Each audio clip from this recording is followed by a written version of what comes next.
au pays des fourmis, avec un super-héros tout droit sorti des bandes dessinées Marvel, comme Iron Man ou Spider-Man par exemple, mais celui-là est beaucoup moins connu en France. Il s'appelle Ant-Man, l'homme fourmi. Il est le héros d'un film sorti aujourd'hui, avec de l'action bien sûr, mais aussi avec pas mal d'humour.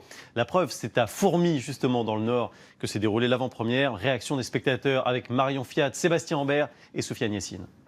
Le théâtre de Fourmi transformé en cinéma avec tapis rouge sur les marches et photocall pour les invités. Ce soir-là, la petite commune du Nord a pris des allures de Cannes en plein festival pour l'avant-première d'un film de super-héros à grand spectacle.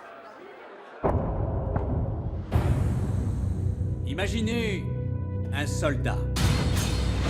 Et voilà vos meilleurs alliés. T'es mignonne.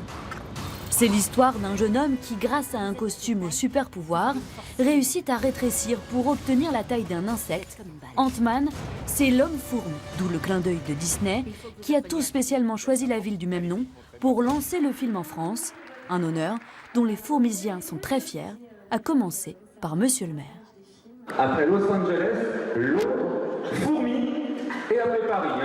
Tout est juste au vin après tout, voilà. C'était un joli clin d'œil. Des effets spéciaux déjà, et puis fourmis.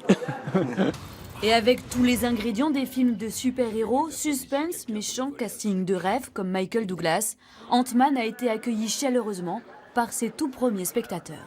Ça reflète bien les bandes dessinées que je regardais lorsque j'avais 15, 20 ans. C'était bien. Pourquoi?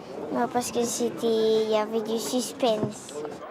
À Fourmi, on se souviendra longtemps de cette soirée exceptionnelle où un insecte a réussi à attirer les projecteurs et pas l'inverse, pour une fois.